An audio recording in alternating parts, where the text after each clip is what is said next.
Her muscles were loose and relaxed, a product of the couples massage he'd surprised her with upon their return. Who'd have thought heated stones between your toes could make a girl feel so good? I'm on board with that. Especially as he was far better at gin than she was, so she'd be naked faster, necessitating more hot sex, which, of course, was why he proposed it. He sat, shuffling the deck as she brought him his drink, and settled in across from him. I'm quite sure you are planning to cheat and get me naked. Again that grin, the one that dropped panties for miles around, but only belonged to her these days.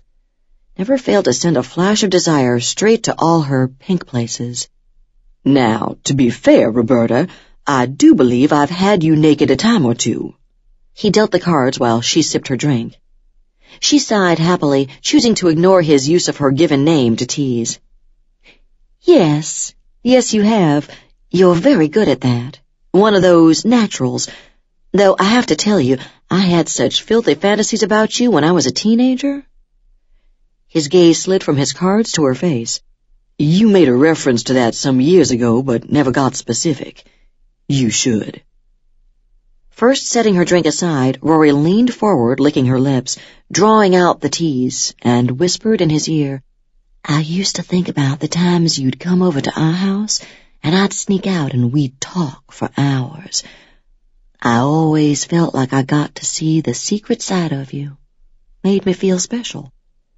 She knew he'd be smiling. So, one night, as we were sitting on your tailgate and looking up at the stars, you'd lean into me and kiss me, all sudden-like. You'd even use your tongue, like I saw you do with Natalie Prater at the Dairy Queen. He laughed, squeezing her waist. And what else did I do to you then? Oh, I don't know. You told me you loved me and that I was the prettiest girl you'd ever seen, and we got married. I was 15. I probably let you feel me up. She found herself on her back on the couch with him looming over her. Oh, yeah? Yeah. He bent to kiss the lips she'd just licked nervously. I don't know if you'd have been ready for me back then. He kissed her again, sucking the sense right out of her head. I sure wouldn't have been ready for you. So very fierce and serious. He sat and turned the force of his attention back to her again. So, Rory, what say we make this game interesting? How about the loser of each round has to take off a piece of clothing? She swallowed, hard, when she realized he'd put on that 17-year-old self. Only if you want to. The corner of his mouth rose just a bit. We can stop if you think we go too far. She twirled a curl around her finger. All right, but you can't tell anyone. Sugar, do you think I'd do that? What we do together is meant for us. Damn, he was good. Cripes, no wonder half the town drooled after him. They played, and predictably she lost and teased him, taking an earring off. He shook his head. Never pegged you for a cheater. She took off a sock instead. That's better. I like that color. He pulled her foot into his lap and began to massage it. Holy cow, he was good with his hands. On it went. She managed to beat him back a few times until he had no socks and no shirt, but that only made him hotter, sitting there in low-slung jeans and bare feet, the fiend. Ah, there we go. He watched, gaze sliding down her legs where she'd taken her jeans off. She blushed, feeling quite distinctly a lot like that girl she'd been. That a man with a face and a body like Jude would turn eyes filled with desire and attraction on her gave her butterflies. She wasn't wearing a bra, having taken it off before the massage and not bothering to put it back on after. One more loss and she'd be down to her panties. Hot damn. Well, and look at that. He tallied up the round and underlined his score. Looks like I win in more ways than one. He put his cards down slowly, with that deliberateness he had, and then made his way to her. I want to see you, he said, his lips against hers. The kiss was a slow, gentle exploration of her mouth. Teasing her lips open and then sliding inside, his tongue sinuous against hers. His body never fully made contact with her at any point but their lips, but she felt him anyway, the heat and force of him. All that energy and chemistry he exuded brushed against her. And then he drew away, staying close enough she could see the swell of his lips and know hers looked the same. "Show yourself to me." Swallowing hard, she brought her shaky hands to the hem of her sweater and pulled it up and off. The air against her bare skin felt good, but the look on his face was better. Reverence, admiration, desire, and possession. He traced a fingertip from her belly button ring up the valley between her breasts, up over and then across the blade of her collarbone, a ghost of a touch rimming the hollow of her throat, and then he collared her. The breath whooshed from her as the intensity of her response spread like wildfire, startling her with just how good it felt to have his hand around her throat. Not squeezing, not harming, just holding in a hand big enough and strong enough to do damage should he want to, and her total trust he never would. What had been seated deep within her the longer she loved Jude, what had been digging roots and quietly becoming stronger, flowered. He possessed her. Yes, he loved her. Yes, he dominated her in bed, topped her, but this was something else. Everything inside went still. All she saw, felt, smelled was him. This is what it felt like to be owned by someone, heart and soul. Not owned like a slave or a thing, but to belong to someone as they belonged to you. Her pupils swallowed the color in her eyes as her breath caught and then exhaled, hard and shaky. It fascinated him to watch her face as she fell into her submission so deeply. But this was different. More. Something inside him clicked into place, and when he took her mouth again, it was far beyond the teasing fantasy play they'd been engaging in. "I think I need to make those beams up there do their thing. Bring me the bag." He stood, helping her to stand. Glad he'd decided to invest in the better suspension cuffs to hold her wrists and arms more comfortably for her, he rigged the line up and over the beam and tested his weight on it. When he turned his gaze to her again, she watched him carefully. Her nipples stood out, hard and dark. "Come here and bring those black cuffs there." He indicated the cuffs he'd laid on the nearby bed, knowing she'd have peeked at them over and over as he worked. She did, holding her hands out once she'd given him the cuffs. Goose flesh rose on her skin as he put the cuffs on her, tightening them, monitoring her reactions as he did. She was on board. He could tell not only by the way she thrust herself closer, but by the hitch in her breathing, by the way she licked her lips and eagerly followed his instructions. And when he pulled the line, tautening it, bringing her arms up slowly over her head, they both sighed. He tied off the line on the arm of the nearby chair, an easily broken slipknot, as he never wanted to be unable to pull her free as quickly as possible. The position was one of his favorites, her back arched, breasts thrust forward. He circled her, slowly, leaning in to brush a kiss on her shoulder or a caress at her hip. He held up the longer flogger and the crop. "Which one, darling?" He flicked the crop, loving the sound, the weight in his hand. The flogger creaked, the leather of the handle fitting his palm like he was meant to wield it. He twirled it, sending the tails swishing, a deceptively soft sound. He drew the tails over the small of her back, against the top of her ass and down against the backs of her thighs. "Yes, I think so too." He bent to put the crop away. When she was like this, there was nothing else. Arms above her head, the cuffs lovingly wrapped snugly around each wrist, she was utterly at his mercy, totally on display. She loved it, craved it. Her skin was alive as she waited for the first lick of the tails. He knew she waited and drew it out, circling her over and over.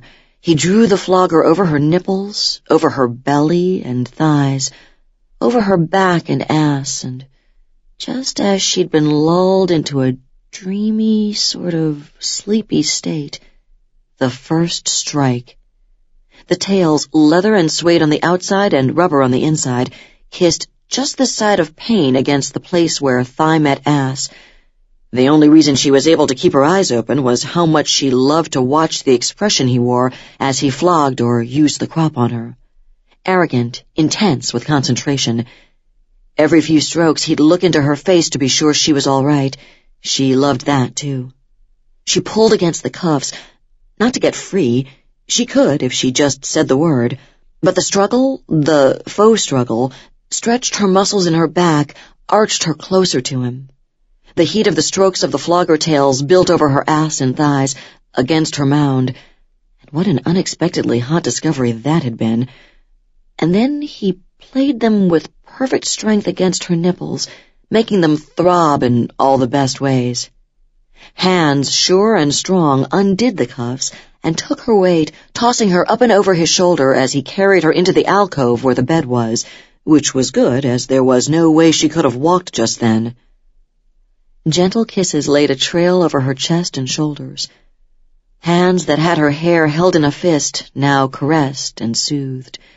This was the other half, the part that made the first so incredibly intense.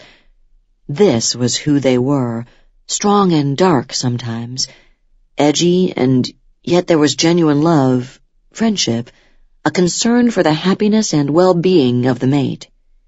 It made her safe and content, as well as thrilled and titillated. The balance was different than it had been with Zach, but no less strong, no less tangible and sweet. One day, perhaps, she'd tell him so, but not now. This was about the two of them and the path they forged with each touch. Her fearless, protective, bossy male stepping more fully into his role as her man. "I love you," she managed to say, used to and still surprised each time by the slow honey of her voice when he'd tipped her into subspace. "Ah, beauty, what you do to me." He kissed her chin. Drawn to him, she found the energy to slide her palms up his sides. "More, please." He knelt to get his jeans down and off. No drawers. She managed a snort of laughter, which quickly died away when she gasped at the sight of his cock. Hard, so hard, it tapped his belly. All because of her. All for her. When her gaze managed to tear from his wedding tackle, she caught that look on his face, that knowing he had of what made her the most weak-kneed and hot. "I'm going to fuck the hell out of you." If he hadn't rendered her absolutely senseless with that statement, she'd have told him how very on board she was with that. She may have managed a nod, though, because that grin ghosted over his mouth as he settled in between her thighs. She writhed, trying to get closer as he fisted his cock and pumped a few times. Hands to yourself. I'm just looking my fill at you." Wet. "God, your pussy is dark and swollen, and your tits." He sighed happily, all the while continuing to withhold himself, knowing how much she wanted that cock inside her. "Your nipples are hard and swollen. It only makes the rings look hotter. Your skin—" With his free hand, he trailed a fingertip over the marks the flogger had left behind, up her belly and over each nipple. "Is such a pretty pale pink where the flogger kissed it." His gaze, which had been following his hand up her body, returned to her face with a snap of attention.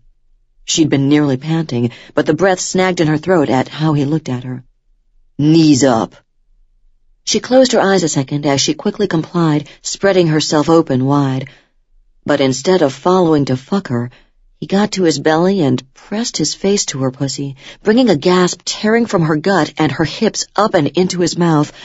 Orgasm hit her hard and fast, but he didn't stop. He pushed her up and over a second time, and even as she still sought to catch her breath, he moved and began to push inside. Easily enough, it turned out, as he'd made her so slick. In one hard thrust, he was in her so deep, pressed flesh to flesh, it made her mindless, sending her over into a series of slow, rolling climaxes as he began to fuck her. He took his time, rolling his hips to get as deep as he could, the base of his cock pressing against her clit with each stroke. His abs actually rippled as he moved, driving her crazy. "Your body is so sexy." She managed to get the words out, glad when she saw his slight blush and then that cocky smile of his. He drew closer. She could feel it in the way his muscles began to tense up, the way his smooth thrusts began to stutter here and there, and when he came, he pressed his forehead to hers and whispered that he loved her. More than that, he owned her, body and soul. Confidently and with care, all at once, they clicked into a new level of connection, bigger than she'd ever imagined. It was good and right. Solid and unbreakable. Chapter 7. I'll begrudgingly admit that this is really nice. Not as good as you eating pie off my pussy or anything, but as far as Christmas Eve dinners, this one is amazing. She motioned toward the table between them, filled with all their favorites. I'll keep the pie thing in mind. Still plenty of time left in pumpkin pie season. She couldn't help but laugh. She felt good, light and filled with joy. The reason for it sat across from her, looking delicious enough to take a bite out of. The inn's restaurant was beautifully decorated, pleasing the eye, making her feel very much in the holiday spirit. I propose this becomes our first Christmas tradition. He cocked his head. Yeah? You don't miss being with Kelly tonight? I love my family and all, and I love living near them all so we can share great memories with them, but we get to make our own memories too. I like this one. I like having you all to myself, and I know I can get you to bend on the midnight thing with my feminine wiles. If we were with Max and Kelly now, you'd have all sorts of backup to make me wait. He laughed, taking her hand and kissing her fingertips. I like having you all to myself sometimes, and I agree it would be a good thing to make this our holiday tradition. We can change it up after we have kids. He licked his lips, looking her over carefully. It wasn't that they hadn't talked about kids in the future, they had, but he'd been treading carefully, waiting for her to be in the same place he'd been. She knew it, and she appreciated it. But it was time they moved that next step forward, and she also understood it was up to her to give him that sign she was ready. Rory would always have fond memories of her marriage and relationship with Zach. She'd miss him until she died, but he was her past, and this man across from her was not only her past, but her future. He put a wrapped box on the table, small and square, pale blue and wrapped with a white ribbon. I guess you're right about those feminine wiles getting your present before midnight. With shaking hands, she opened the box and found a beautiful engagement ring inside, and then she found a beautiful man on bended knee next to her. The crowded little restaurant hushed as people began to take notice of them in their little corner. Rory, I've loved you a long time, and I'm promising to love you forever. Will you marry me? Blinking back tears, she nodded and held her hand out for him to slide the ring on her finger. It's my job to make you happy for the rest of our lives. He grinned, and she couldn't help it. She launched herself at him, tumbling them both as he sat on his ass right in the restaurant, even as those around them clapped. Let's get out of here. He kissed her as they stood, and then she waited while he paid the bill. The low light of the restaurant caught beautifully against the diamond on her finger. They practically ran back to the cabin, laughing and planning. She stopped once he'd locked the door behind them. Oh my God, Jude Callahan, you are too good to be true. A fully decorated little tree now graced the middle of the room, and it even had their presents beneath it. I can't take credit for this. The inn handled it, along with that little shop you were in earlier today. I arranged it a few weeks back, and seeing the look on your face is worth it. Wait here." She pressed a kiss to his mouth and then scrambled to where she'd cached the item she'd picked up that afternoon in town. Jude watched her scamper around the corner and looked the room over. They'd done a great job, and he reminded himself to tip them again when they checked out. She'd said yes, without a trace of hesitation. Damn, he was a satisfied man. Blessed as all get out to have a woman like her love him the way she did. And she was back, her grin in place still, holding a box his way. "You see, I had the same idea. It must be fate." He opened it and found a ring inside. White and yellow gold hewn together. The feeling of rightness only solidified to his toes. She'd wanted it as much as he had? "I saw the ring today, and thank goodness they had your size. I'd been wanting to ask you for a while. I'd planned to ask you tomorrow anyway, but then I saw the ring and took it as a sign." He hugged her tight, breathing her in. "Shit, all I did was sneak off to get you that cashmere sweater you were drooling over. You got me a ring?" Her eyes widened, as did her smile. "You did? Where? We should open presents now, since we're getting married and it's nearly midnight anyway." "It's 9:30, hardly what I'd call nearly midnight." He held up his hands to still her argument. "But who am I to deny your wishes? You know I'm helpless against it when you want something." "This is going to be an amazing year, you know that?" She settled in at his feet as he sat near the little tree and handed her the first box. "Yeah, I do. All because of you. And, by the way, yes, I'll marry you." She tore the paper off with vicious glee and cried out when she drew the beautiful red sweater from the box. He'd seen her face when they had been in the shop and the sweater caught her eye, and he'd known she had to have it. "You spoil me. Oh, and you looked so good and taunted me with presents, so I forgot to chide you for the comment about how you hadn't done anything while I got the ring. Hello?" She waved a hand around the room and then showed him her ring again. "Santa has nothing on you. You planned all this, every bit, and it's amazing. Such a wonderful present, this getaway. You and me, all the kink we can handle and not a single interruption. The ring, the sweater, the way you planned all the meals and stuff. You take care of me. You make me happy. It's my job." He tried to sound tough and nonchalant, but it was a lie, because no one got to him like she did. He was helpless against it, and more than that, he loved it that way. Loved the way she fit inside his heart like she was made to be there. New house, wedding, and maybe even some work on that baby thing. "You mean it?" "I want to be your wife. I want to have your beautiful, blonde, green-eyed babies. I want to live every day of forever with you at my side. I love you." He got to his knees, and she jumped back with a laugh. "I know that look, Jude. Presents. Wait until after—" She didn't get the rest of the sentence out because his mouth was on hers and her arms busily wrapped around his shoulders. They didn't get to the rest of the presents until the next day.